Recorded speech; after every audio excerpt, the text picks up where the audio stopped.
Olá pessoal, meu nome é Thiago, eu sou economista de formação, trabalho aí na área de finanças corporativas.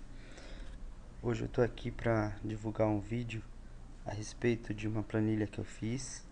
O tema na verdade é finanças pessoais, um tema que eu tenho bastante interesse, né? Tem alguns autores que eu indico aí a leitura para quem tiver interesse. Gustavo Cerbasi, eu acho uma leitura fácil, de um linguajar tranquilo para entendimento, né? Mauro Halfeld, um jornalista. A Mara Luque também é uma jornalista, está sempre fazendo matérias na Globo. Eu indico aí para o pessoal que tiver interesse em aprofundar no tema.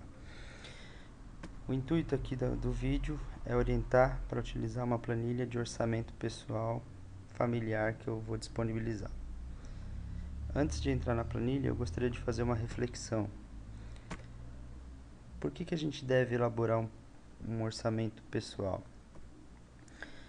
Organizar e planejar o futuro, listar prioridades e tomar decisões, manter o equilíbrio das contas, evitar o consumo desnecessário e o endividamento.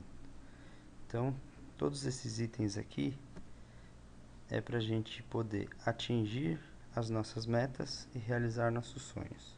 Então esse é o fundamento aí que eu sintetizo para a gente poder elaborar esse orçamento. Então passando aqui já para a parte da planilha, aqui está a planilha que eu vou disponibilizar, um link para download aí no YouTube, bem como com as orientações, né? Então a planilha aqui eu tenho a orientação da parte escrita, quem não puder assistir o vídeo tem aqui detalhado, e eu vou passar item por item aqui no vídeo. Eu listei 11 etapas, né, para a gente poder operar legal a planilha. Essa primeira etapa aqui é só na verdade uma observação, porque a planilha está protegida por senha, para evitar problema de funcionamento aí dos relatórios e dos campos com fórmula. Mas se você tiver interesse, tiver curiosidade de ver a planilha ou entender como ela foi elaborada, a senha está disponibilizada aqui. Então é só desabilitar e você vai ter acesso. Então eu vou passar aqui já para a primeira parte aqui, primeira aba. Então a aba de dados é o seguinte, é um banco de dados, gente, primário, que ele vai ser utilizado nas planilhas seguintes, né? Então eu tenho aqui um grupo de contas, né? Eu tenho o código de conta e eu tenho o nome da conta. O grupo e o código vocês não conseguem alterar, mas se vocês tiverem necessidade, vocês podem alterar o nome da conta. Para que vai servir essas contas? De acordo com o nosso planejamento, a gente vai ter que enquadrar nossas despesas e nossas receitas em contas. Então aqui tem uma lista de 63 contas que eu acredito que seja suficiente, mas se você quiser alterar o nome de alguma delas, fique à vontade. O status aqui é o status das contas que a gente vai ver mais para frente. Bancos são os bancos que você trabalha, que você tem conta, né? Você pode alterar ou incluir aqui se for necessário, de acordo com a sua necessidade. A terceira etapa, a gente já começa a fazer aqui o nosso planejamento previsto anual. Então a gente vai fazer um planejamento aqui, preenchendo apenas os campos em amarelo. A gente vai fazer ele linear, ou seja, a gente vai fazer linha por linha aqui, né, de acordo com a nossa realidade. E a gente vai fazer uma previsão, ou seja, um valor que a gente tem estimado para a receita e para as despesas, linha por linha. A gente vai considerar aqui o valor agrupado dentro do mês, independente de quando ele vai ocorrer. Por exemplo, salário a gente pode receber ele na forma de adiantamento e o restante no dia 20, dia 5, né? Aqui eu estou colocando o valor agrupado e o valor líquido, tá? Então eu distribuí aqui ao longo dos meses. Vocês vão ver que em julho aqui tem uma diferença, né? Por que está maior? Porque, principalmente para quem é assalariado, a gente tem um mês de reajuste aí de dissídio anual, né? Então, quando vocês forem fazer a sua previsão, considerem aqui o mês de reajuste e coloquem o valor reajustado. Eu preenchi aqui férias, né? A gente tira uma férias por ano e 13º. Uma dica, se você não sabe calcular o seu 13º e as suas férias líquidas, tem bastante site na internet que faz isso para você de graça. Calculadoras, né, disponibilizadas pela internet aí. Basta procurar no Google, né, como calcular férias líquidas, salário líquido, 13º líquido, que você vai conseguir esse valor. Depois que você fez as receitas, você vai fazer as despesas. Então, para adiantar aqui, esse exemplo que eu estou usando, eu já preenchi aqui, fiz um orçamento hipotético e preenchi aqui algumas contas, né? Então, já fiz o preenchimento de todas elas aqui dos campos em amarelo. Terminado isso, a gente pode utilizar esse filtro aqui, onde a gente só selecionou o que está com sim. Ele vai mostrar para a gente de uma forma reduzida, né? Um resumo. Então, aqui a gente já consegue até ter alguma análise, né? Tá vendo? A gente tem aqui R$ 2.500 de receita e R$ 2.395 de despesa. Então, isso dá aqui o nosso saldo mensal de 105. Essa questão de poupança mensal aqui, poupança acumulada, eu vou explicar mais pra frente. Então, com isso, a gente já consegue ver até qual que é a previsão do nosso orçamento aqui para o final do ano, ou seja, a gente vai ter uma sobra aí de 4.520. Então esse orçamento aqui tá legal. Se a gente olhar mês a mês, o único mês que tá vermelhinho é em agosto, mas mais para frente a gente vai analisar ele em específico para entender melhor. Feito aqui o planejamento previsto mensal, a gente vai partir para a quarta etapa, onde a gente vai detalhar nossas despesas da mesma forma que a gente fez no previsto ali mensal, só que aqui a gente vai fazer com detalhe, ou seja, a gente vai colocar a data de pagamento, a data efetiva que eu pretendo pagar ou gastar, né? Aqui eu vou selecionar a conta ou digitar. Qual conta, Thiago? O número da conta de acordo com o que está cadastrado aqui no banco de dados, tá vendo? Então, 8 é para supermercado. Então, você procura lá qual é a conta e você... Aqui vem automático o nome, né? Vocês vão ver que está com uma fórmula simples, mas se por acaso vocês apagarem sem querer, basta copiar a fórmula e corrigir, que ela puxa automática. A descrição aqui, eu coloquei um exemplo, Carrefour, o valor, o status, o banco, eles estão em forma de lista que você vai selecionar e eles estão puxando lá do banco de dados.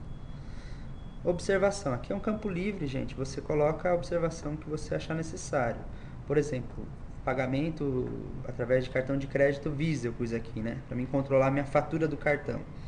Se por acaso vocês tiverem algum caso desse, coloquem aqui a data de pagamento com a data prevista do fechamento da fatura. Assim, quando vocês filtrarem aqui cartão de crédito, vocês vão ter uma prévia do que foi gasto. A quinta etapa, gente, é a mesma coisa do detalhamento, só que para os recebimentos. Então, você vai fazer a mesma coisa que você fez em despesa, só que porque você tem para receber ao longo do ano aí, detalhando ele mês a mês. Você vai detalhar aqui da mesma forma, do mesmo jeito. Então, aqui a gente ainda está na parte de colocar todo o previsto. Depois, essas duas tabelas aqui, elas vão utilizar para a gente... nós vamos utilizar elas aqui no dia a dia operacional da nossa execução. A sexta etapa aqui, gente, é essa planilha realizada. Essa planilha é toda preenchida automático, a gente não consegue alterar nada. Ela busca os dados que foram preenchidos na despesa e na receita aqui detalhada.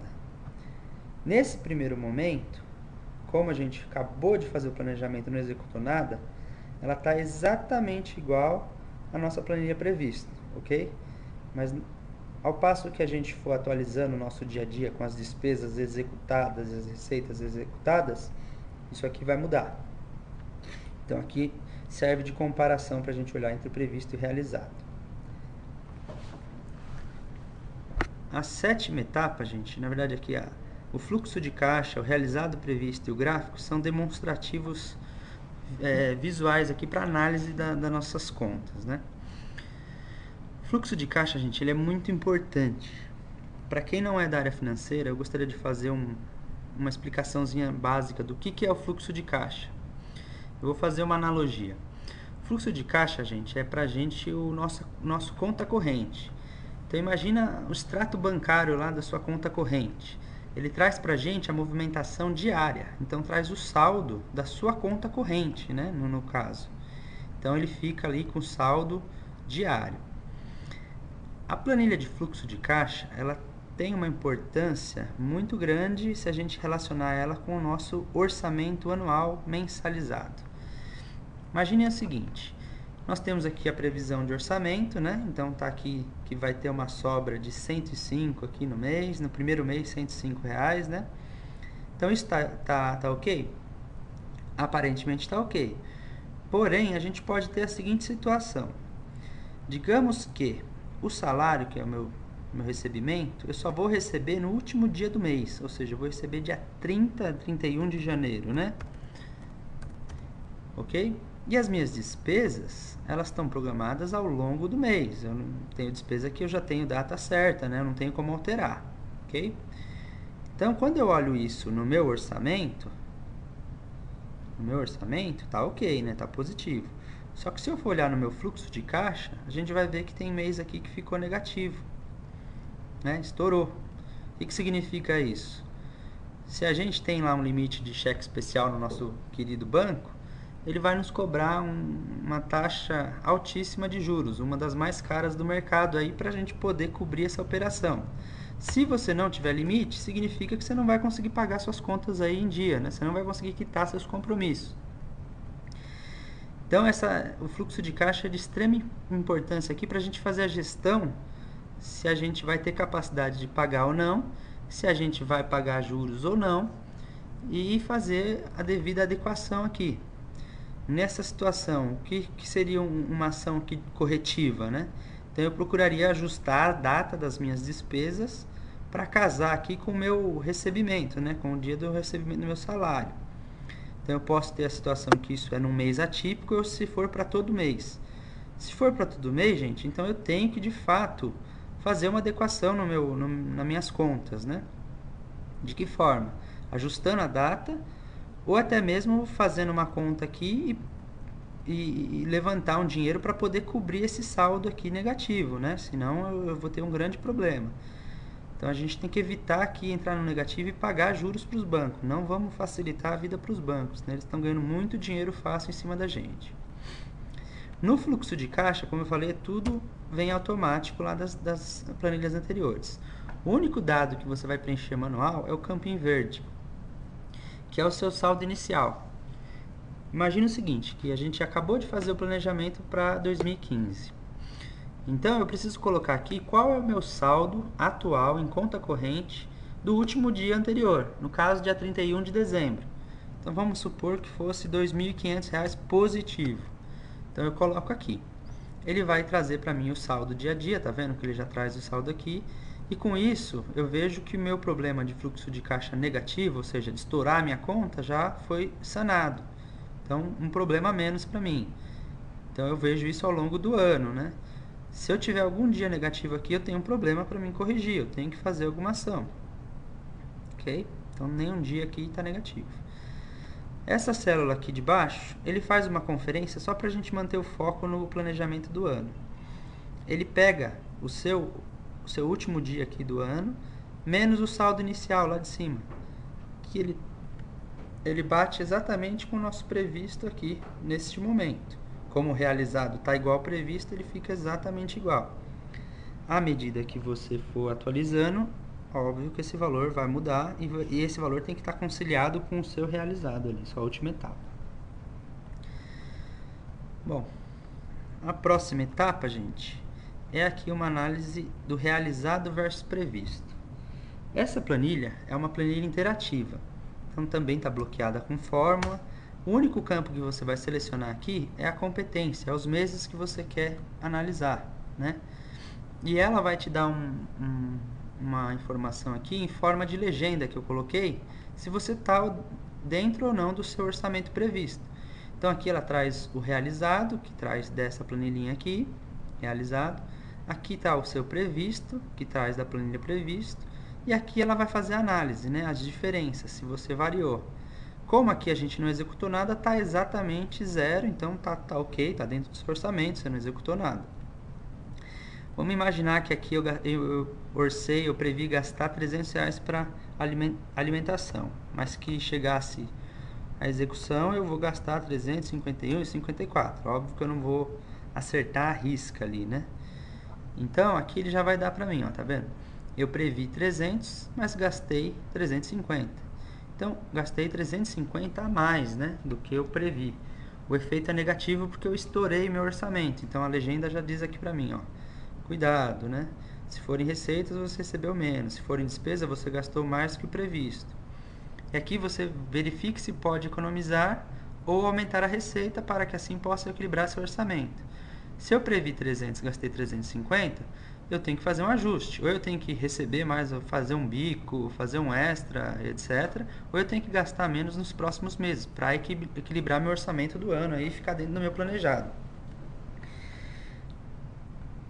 A planilha também dá outra informação se você estiver próximo de executar o seu orçamento. O que seria isso? Tá vendo? Ó, eu previ 300 e já realizei 290. Então eu estou muito próximo do meu valor total aqui. Então ele já dá uma atenção para mim, né? Para mim ficar atento. Então é só um alerta aqui para a gente poder acompanhar. A próxima etapa, gente, é o gráfico. É um gráfico que eu fiz aqui. O gráfico ele tem um efeito visual, né? Uma apresentação dos números pra gente. Então a gente consegue aqui dar uma olhada e tirar algumas análises, né? Vejam aqui que a gente tem a receita e as despesas, né? A gente tem os meses aqui bem alinhadinho. Aí a gente tem um mês estranho aqui, né? Mês de agosto tá estranho. Depois a gente vai dar uma olhada no que é. Olha lá. Setembro, outubro, ok. Novembro, dezembro a gente recebe 13º, tem um pico, tá vendo? E aqui a composição anual das despesas, gente. Esse gráfico pizza aqui, ele mostra uma informação importante pra gente. Eu consigo ver onde está alocado as minhas despesas. Tá vendo? Por exemplo, nesse caso aqui eu vejo que 30% dos meus gastos são com educação. Então eu já posso tirar uma conclusão aqui. Se 30% é com educação e eu analisar que educação é um gasto positivo, que eu estou investindo, etc., então isso é bom. Porém, 23% do meu gasto aqui, das minhas despesas, está com lazer, que eu posso considerar um item supérfluo para, de repente, cortar alguma coisa aqui para poder adequar meu orçamento anual, tá vendo? Então esse gráfico tem essa disposição. Conforme você preencher lá seu previsto, ele vai dar a sua distribuição para você fazer a sua análise. Voltando aqui nesse mês que chamou a atenção, ó, vamos fazer uma análise. Tá vendo que o mês de agosto está estranho? Se eu venho aqui no realizado previsto, eu seleciono agosto, eu vou visualizar. Opa, tá vendo que tem alguma coisa estranha aqui? Lazer 5.200 orçado. O que é esse lazer? Aí eu vou analisar, né? Se eu for lá em agosto,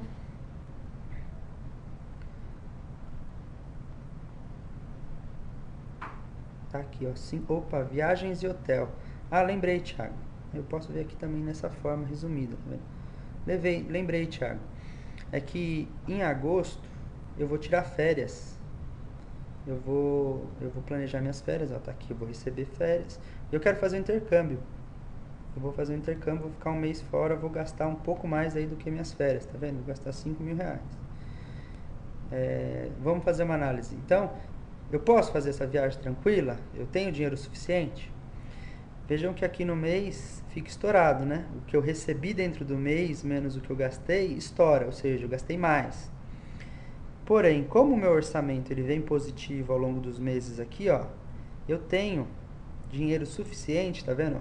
No saldo de julho, que cobre o gasto de agosto, e ainda sobra um pouquinho.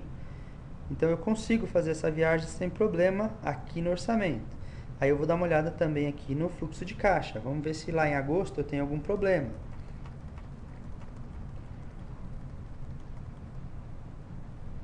Agosto. Ó, tá vendo que aqui provavelmente foi o dia que eu recebi minhas férias, né? Ó, vejam que o saldo da minha conta chegou a 8.000, né? Isso aqui engana muita gente, né? Fala, opa, eu tenho 8.000 na conta, eu posso sair gastando? Não, gente. Se você não tiver um planejamento, se você não tiver a visão do todo, você não pode tirar essa conclusão. Você pode comprometer uma renda aqui que vai fazer falta no futuro. Ó. Tá vendo? Eu pago aqui minhas férias, ó, minha viagem e tal, e minha conta ainda fica positiva. Posso sair gastando esse saldo? Não, gente. Temos que olhar sempre o planejamento como um todo. Nunca um mês único, um dia único. Isso dá muito problema. Infelizmente, isso aí gera muito endividamento. As pessoas caem na tentação aí e acabam gastando mais do que o previsto, mais do que o limitado aí, e isso gera um grande problema. Então a função aí da planilha, gente, é manter o foco, a gente evitar o endividamento, evitar pagar juros, a gente fazer com que a gente tenha um melhor desempenho financeiro aí, evite problemas. A 10ª etapa, gente, eu listei aqui como um desafio, né? Eu chamei de desafio da poupança, né? Esse desafio é um desafio que eu faço aí para quem for usar a planilha aí para os usuários. Depois que você fez seu planejamento aqui, né, previsto, eu faço um desafio para você. Eu já até preenchi, mas você vai fazer depois que você fizer o previsto. Coloque aqui como meta, nessa linha de poupança, 5% do total aqui que você tem previsto de receita. Faça esse cálculo e jogue ele linha a linha aqui, mês a mês. E coloque ele também no seu detalhado aqui, na conta certinha de poupança, que é a conta 63 aqui do nosso cadastro. Tá vendo? 63. Tá vendo? Eu já coloquei aqui mês a mês. Muito importante, gente. Imagine o seguinte: que dia que eu vou fazer essa poupança, Thiago? Que dia que eu vou guardar esse dinheiro? No final do mês? Não, gente. A gente vai fazer isso no primeiro dia que a gente receber o salário. A gente vai fazer isso no mesmo dia. A gente tem que pensar o seguinte: se a gente tem o planejamento e cabe dentro do planejamento, fica positivo, a gente vai fazer essa poupança. Então, a gente vai se pagar primeiro, né? A lógica é a seguinte: você prefere pagar você mesmo primeiro ou pagar os outros? Claro que respeitando, a gente não quer ficar em falta com nenhum compromisso, não quer ficar com conta atrasada, mas pagar para nós mesmos é muito importante, muito mais importante que pagar para os outros. Então pense dessa forma que vai ajudar bastante, gente. Então a gente tem aqui o valor previsto. Nesse caso do orçamento aqui, ó, mesmo com a poupança, ele continua positivo, tá? No caso de vocês aí, se ficar negativo, o desafio ele é compulsório, gente, ele é obrigatório. Então façam o seguinte exercício: tirem de alguma conta que você tinha previsto aqui que você tem uma margem de manobra. Por exemplo, se nesse valor aqui, se nesse orçamento não tivesse ficado negativo, eu poderia tirar aqui desse item de lazer, eu poderia reduzir aqui das minhas férias, que eu vou viajar. Então façam isso de forma compulsória, obrigatória. Qual que é a meta dessa poupança aqui? É criar um fluxo, uma reserva de emergência, gente. Então a gente vai criar isso numa conta poupança, de preferência separada da nossa conta corrente, onde a gente não ande com o cartão na nossa bolsa e não caia em tentação de gastar esse dinheiro, achar que está lá disponível. E esse dinheiro fica como reserva de emergência. Você vê que nesse caso aqui nós estamos guardando R$ 1.800, né? Para um salário médio aqui de R$2.000 e R$3.000, então eu estou guardando aí 50, um pouquinho mais, né, por cento do valor desse salário. É uma reserva, pequena, mas é uma reserva, gente. A gente tem que pensar que imprevistos acontecem e vão acontecer sempre. Então isso aqui vai nos salvar, vai nos ajudar. Manter o orçamento, manter o foco.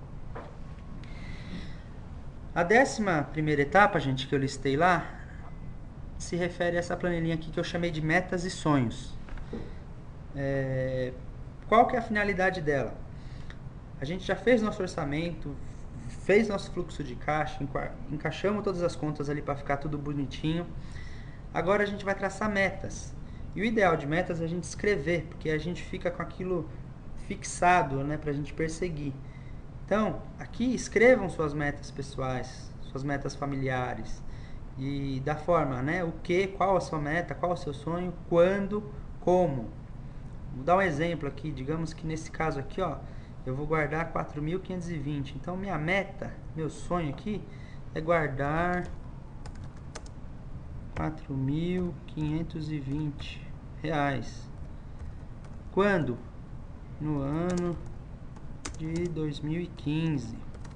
Como? Acompanhando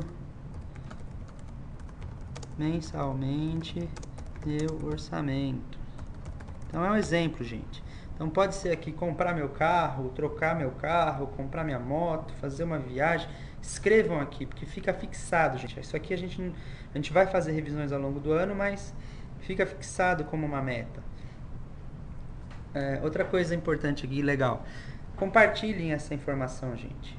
Se você é casado, compartilhe essa informação com a sua esposa, com o seu marido, com seus filhos, né? Respeitando aí o entendimento e a idade de cada um deles.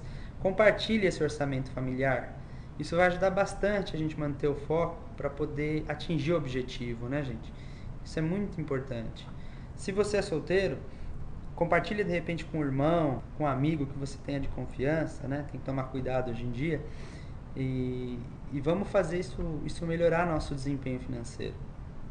Então a ideia aqui, gente, é contribuir para a gente melhorar nosso resultado financeiro, nosso controle financeiro. Não necessariamente usem minha planilha, eu indico ela porque eu achei que ficou legal aqui, fácil para operar. Mas se você tiver outra, tem outros sites, tem outros modelos, mas vamos fazer um planejamento aí para a gente conseguir atingir nossos sonhos e nossas metas. Bom, é isso, gente, já falei bastante. Queria só agradecer o amigo Rogério que ajudou a validar a planilha aí, configurar e testar, que deu um pouquinho de trabalho para fazer. Qualquer dúvida, gente, eu deixei aqui meu e-mail para algum contato, né? Vocês podem, caso de dúvida, crítica e sugestão, pode mandar um e-mail aí que a gente vai se falando. Até mais, gente. Abraço. Tchau, tchau.